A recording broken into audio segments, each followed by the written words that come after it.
La brise d'automne à Kyoto a explosé en douceur entre les jardins du palais de Katsura, portant le parfum des feuilles embarquées qui tombaient comme des flocons de feu sur les sentiers de pierre. C'était là, parmi les pavillons en bois sombre et les lacs en miroir, que Lady Hanako Takeda a utilisé pour échapper aux obligations que sa position imposait.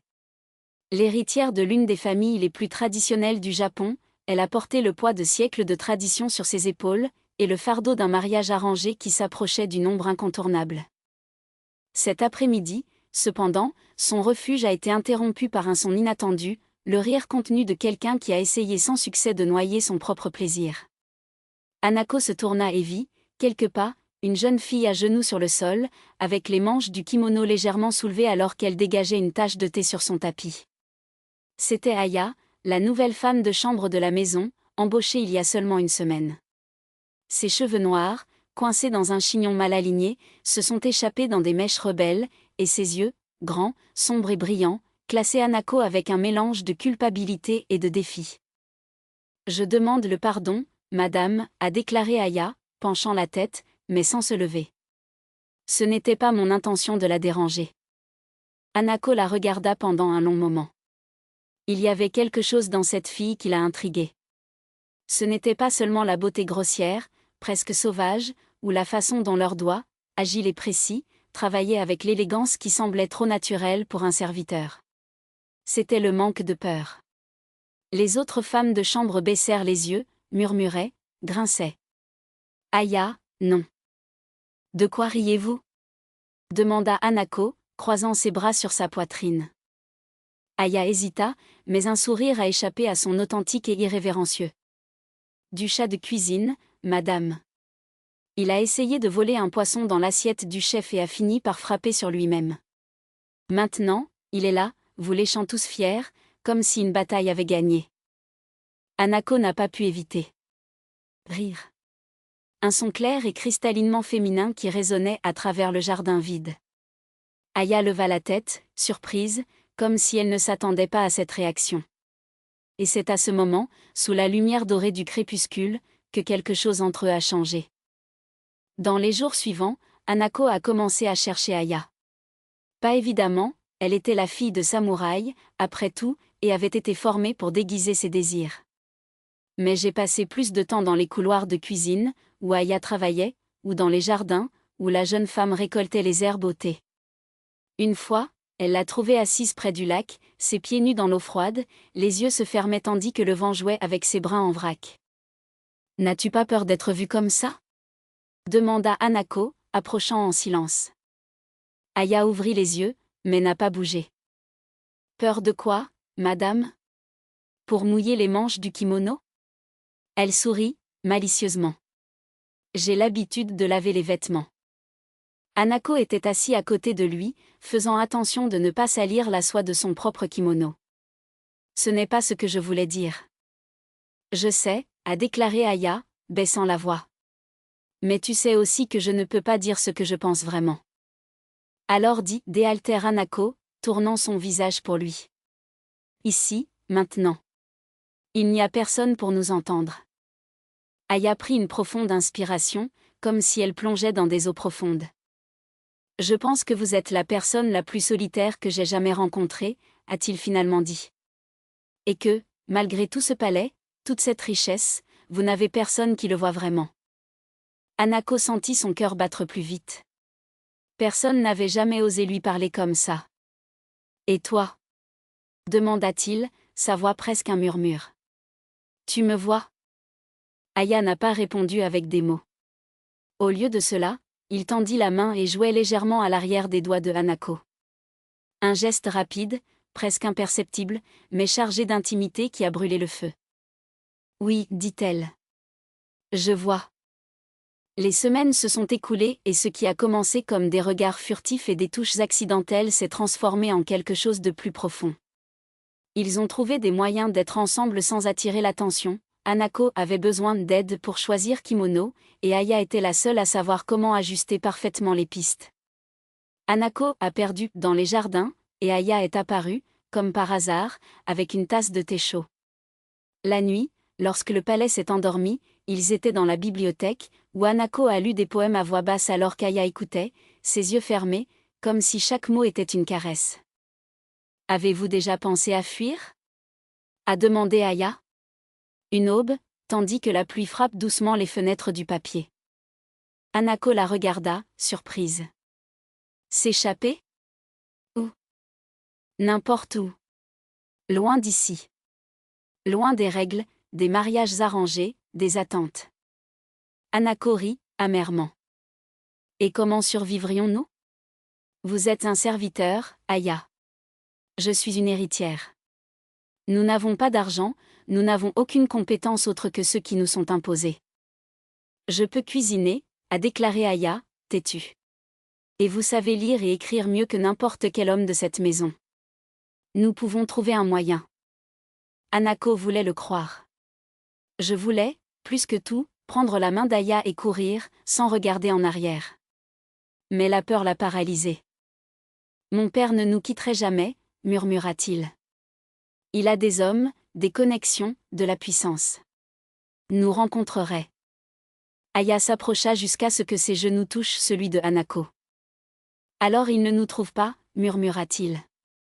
Allons à Osaka. Ou à Nagasaki. Ou encore plus. Aux terres du Nord, où la neige cache tout.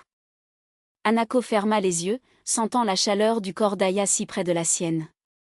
Tu es fou, dit-il, mais il y avait de l'admiration dans sa voix. Peut-être, a déclaré Aya en souriant. Mais je préfère être fou d'être malheureux. C'est alors que la porte de la bibliothèque s'est ouverte.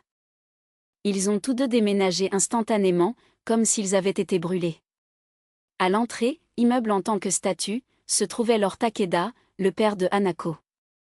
Ses yeux froids et calculants passaient de l'un à l'autre, et Hanako savait, avec un désespoir froid, que tout était perdu.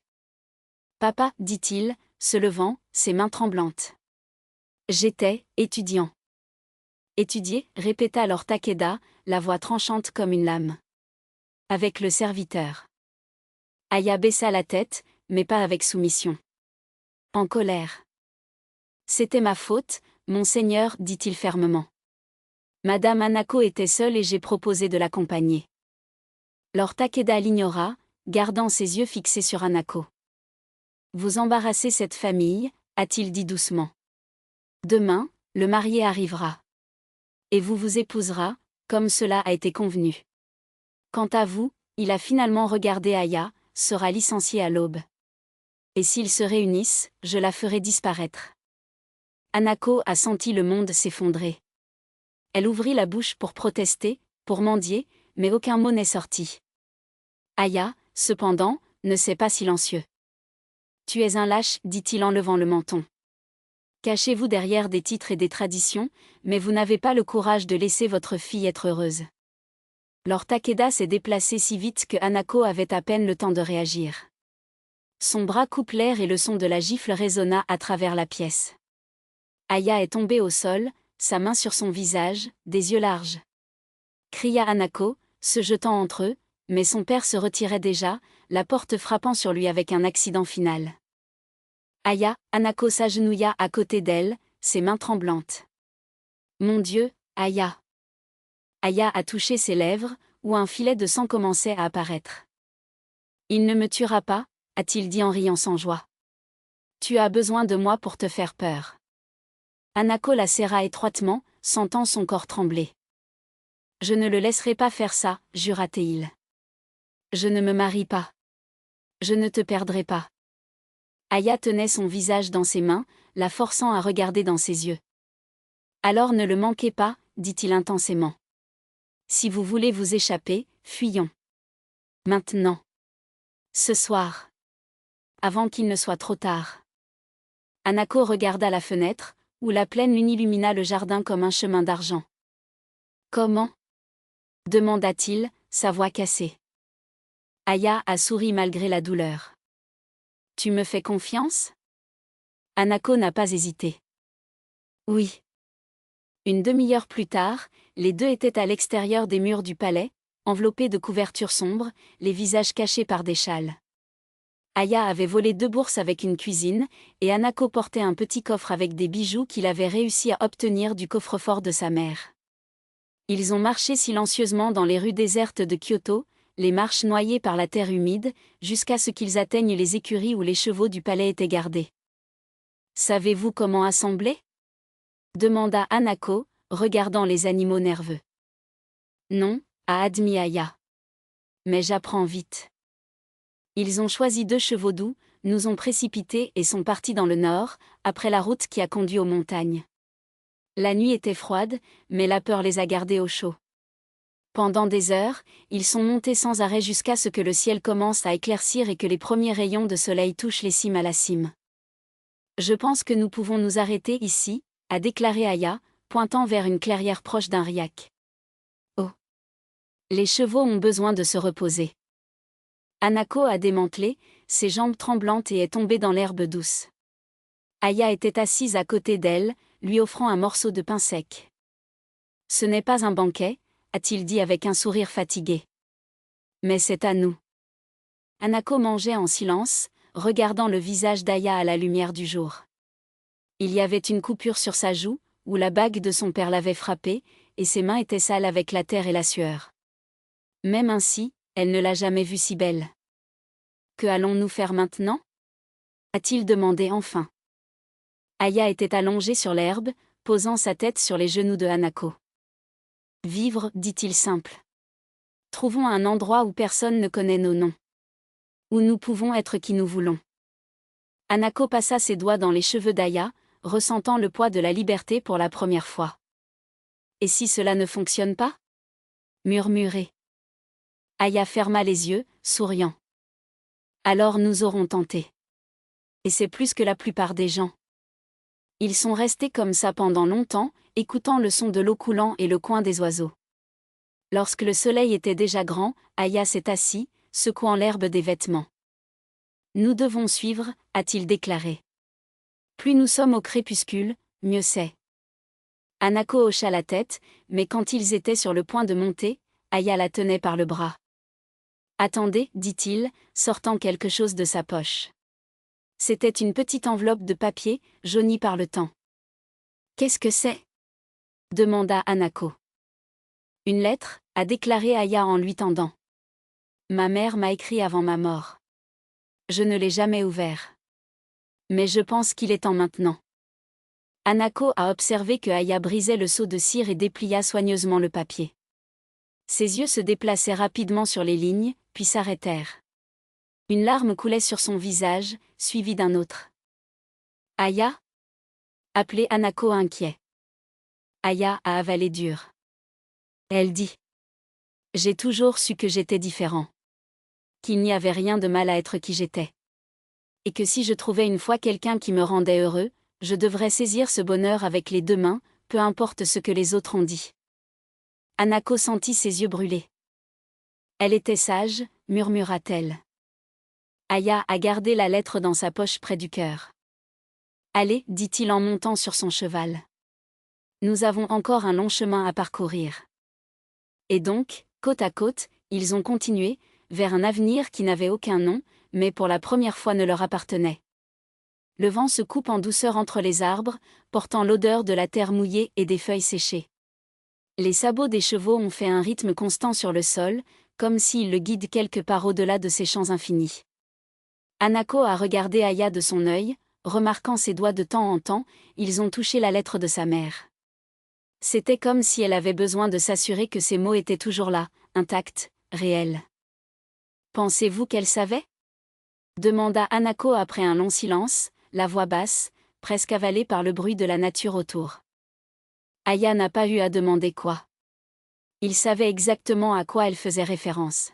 « À propos de nous ?» Il soupira, dans l'attente, comme si la réponse était écrite à l'horizon. « Peut-être. Ma mère avait toujours un moyen de voir au-delà des apparences. Elle me connaissait mieux que moi, parfois. » Hanako se mordit la lèvre, en sentant le poids. Il ne s'agissait pas seulement de eux deux, il s'agissait de tout ce qu'ils avaient laissé. Les attentes, les yeux, les chuchotements. Mais il s'agissait aussi de ce qu'ils portaient maintenant, Une liberté qui faisait encore un peu mal, comme un membre endormi qui commence à se réveiller. Et ton père ? Il risqua Hanako, sachant qu'il marchait sur un terrain dangereux. Aya a tendu les rênes pendant un moment, mais n'a pas évité la question. Mon père était un homme de règle. Un homme qui croyait que le monde ne fonctionnait que si chacun était à sa place. Sa voix ne tremblait pas, mais il y avait une ombre sur elle, comme si les mots allaient partir. Il ne comprendrait jamais. Pas comme elle. Hanako voulait atteindre la main d'Aya, il voulait lui dire qu'il n'était pas seul, qu'ensemble ils pouvaient être plus forts que n'importe quel jugement. Mais hésiter. Il y avait encore une distance entre eux, non pas d'affection, mais de peur. Peur de gâter ce qui avait à peine commencé. Parfois, je me demande, continua Aya, comme s'il lisait les pensées de Hanako. S'il avait été déshérité de toute façon. Si j'avais épousé un noble, si j'avais prétendu être ce qu'il voulait. Que serais-je toujours heureux ? Hanako a regardé ses propres mains, insensibles au travail, différentes de Aya, douces et soignées. Mais ce sont ses mains qu'il avait tenues quand il a pleuré, qu'il avait aidé à emballer leur quelque chose la nuit où ils ont fui. Le bonheur n'est pas un endroit où nous arrivons, a déclaré Hanako, se surprenant avec sa propre voix ferme. C'est quelque chose que nous choisissons tous les jours. Même quand ça fait mal. Même lorsqu'il a peur. Aya se tourna vers elle, et pour la première fois depuis qu'ils avaient brisé, Hanako a vu quelque chose au-delà de la tristesse dans ses yeux. Il y avait une étincelle, petite, mais présente. Avez-vous toujours su ça ? Demanda Aya, comme si Hanako gardait des secrets qu'elle ne connaissait pas. Hanako rit doucement, un petit son rauque et pratiqué. Non. J'ai appris de vous. Le silence qui a suivi n'était pas inconfortable. C'était comme si, d'une manière ou d'une autre, ces mots avaient cousu quelque chose entre eux. Ce n'était pas une fin, pas un début, ce n'était qu'un moment de vérité au milieu du chaos. Le soleil commençait déjà à descendre quand ils ont vu les lumières d'un petit village au loin. Ce n'était pas une grande ville, pas un endroit qui s'est présenté dans les cartes qu'Aya avait étudiées. Mais c'était un abri, et pour l'instant, c'était suffisant. Nous devons nous arrêter ici, a déclaré Aya, indiquant avec nos têtes l'ensemble des maisons en bois et des toits de paille. Les chevaux ont besoin de se reposer. Hanako hocha la tête, mais ses yeux étaient fixés sur quelque chose au-delà des maisons. Il y avait une affiche clouée sur un poteau à l'entrée du village, tremblant légèrement avec la brise. Je ne pouvais pas lire où ils étaient, mais le format était trop familier, une procuration. Quelqu'un était recherché. Aya, appela Teil, pointant discrètement. Aya suivit son regard et pendant un moment son visage était pâle. Ce n'était pas une affiche. C'était un dessin grossier mais reconnaissable, deux femmes à cheval, une avec des traces qui ressemblaient à un serviteur, une avec des vêtements trop minces pour ceux qui ont voyagé sans escorte. Ci-dessous, en lettres de tremblement, le mot « récompense ». Il nous cherche déjà, murmura Aya, la voix presque inaudible. Hanako sentit son cœur battre plus vite, mais n'a pas détourné le regard. Il n'y a pas eu de retour. Il n'y a jamais eu. Ensuite, nous devrons être plus rapides, a-t-il dit, tirant les rênes du cheval vers le village. Et plus intelligent. Le chemin vers le village était étroit, flanqué d'arbres dont les branches entrelacent comme des doigts osseux essayant de les saisir. Hanako a gardé les sens passionnés, chaque son, le bruissement des feuilles, la farce des chevaux, le vent coupant l'air, ressemblait à un avertissement. Aya monta à côté d'elle, ses doigts serrés sur les rênes, les yeux se sont fixés, mais Hanako savait que son esprit était loin de là, collé aux paroles de l'affiche. Pensez-vous qu'ils savent que nous sommes ensemble ? Aya a rompu le silence, la voix basse, comme s'il craignait que même le vent ne porte ses mots. Hanako a été lent à répondre. Pas par hésitation, mais pour calculer chaque mot. S'il le savait, l'affiche serait différente. Ce ne serait pas seulement un croquis de deux femmes, ce serait notre nom imprimé. Il donne des coups de pied dans l'obscurité. Aya a grignoté sa lèvre, ses yeux brillants avec un mélange de peur et de détermination. Et si quelqu'un nous reconnaît ? Dans le village, je veux dire. Hanako sourit, un geste rapide et net. Alors, donnons-leur quelque chose de différent à retenir. Elle a arrêté le cheval sur le bord de la route, où la végétation était plus dense et démenteuse. Aya l'a imité, confuse. Que fais-tu? Sans répondre, Hanako a ouvert le sac qu'il portait dans sa selle et a enlevé un petit emballage en tissu. À l'intérieur, 2 perruques simples, une châtaignée, une autre blonde fanée, une bouteille de poudre de charbon et un morceau de tissu rouge. Rudimentaire mais suffisamment de déguisement. Elle a remis la perruque blonde à Aya. Tu seras un commerçant de tissu, moi, ta sœur aînée. Nous avons peu parlé, payé dans de petites pièces et sommes partis avant le crépuscule. Aya tenait la perruque, passant ses doigts à travers les fils rugueux. Vous y avez déjà pensé. Ce n'était pas une question. Hanako haussa les épaules, appliquant un peu de charbon aux sourcils pour les assombrir. J'ai toujours un plan B et un C. Aya a ri, un son court et nerveux, mais qui a brisé la tension. Vous êtes impossible. Et vous êtes lent. Hanako lui a jeté le tissu rouge. Attachez-le autour de la taille. Cela devient plus convaincant.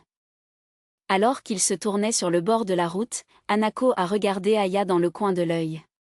Même avec le désordre d'A et ses vêtements poussiéreux, elle avait toujours cet air de noblesse, la posture verticale, les gestes mesurés. Il faudrait plus qu'un tissu rouge pour effacer des années d'éducation raffinée. Marchez plus en traînant vos pieds, a indiqué Hanako, imitant une étape fatiguée. Comme si le monde entier était un fardeau. Aya a essayé, mais cela ressemblait à une mauvaise actrice dans une pièce bon marché. Comme ça? Demanda-t-il, exagérant l'équilibre de ses bras. Hanako rit, impossible à contenir. Non, donc tu as l'air ivre. Elle s'approcha et ajusta la posture d'Aya, ses mains se brossant légèrement le dos. Détendez vos épaules. Vous n'êtes pas une dame maintenant. C'est juste un autre voyageur fatigué, avec de la poussière dans de petites chaussures et des rêves. Aya avala, mais obéit. Quand il leva les yeux, il y avait quelque chose de nouveau pour eux, pas peur, sans aucun doute, mais une étincelle de défi. Et toi? Il a demandé. Qu'est-ce que tu es maintenant? Hanako sourit, passant ses doigts à travers la perruque brune. Elle s'est installée sur le cheval avec un mouvement fluide. Je suis la sœur qui en a trop vu et qui n'est pas surprenante avec quoi que ce soit. Et avec cela, ils ont suivi 2 étrangers sur une route poussiéreuse, avec des secrets cousus sur les plis de leurs vêtements et un avenir incertain à venir. Le village a émergé entre les collines comme un soupir de soulagement, des maisons en bois et en argile, un puits central, des enfants qui courent entre des poulets. L'odeur de pain frais et de fumée de bois les a enveloppés dès qu'ils ont traversé les premières huttes. Hanako a guidé le cheval vers une écurie modeste, où un homme à poil gris les a accueillis avec un signe de tête paresseux. 2 pièces la nuit, a-t-il dit, crachant sur le sol. Un autre si vous voulez un foin décent. Hanako a démantelé et a jeté 3 pièces dans sa main. Et silence. Nous n'aimons pas les questions. L'homme les a regardées de haut en bas, mais a gardé les pièces sans se disputer. Comme vous le souhaitez. Alors qu'Aya a détruit l'emballage qui prétendait être des marchandises, Hanako a scanné l'environnement. Le village était petit mais occupé, marchands de rue, paysans échangeant des ragots avec le puits, un groupe d'hommes jetant des données à l'ombre d'un arbre. Personne ne semblait y prêter attention. Allez, murmura-t-il à Aya, prenant l'un des paquets. D'abord la taverne. Là, nous entendons tout.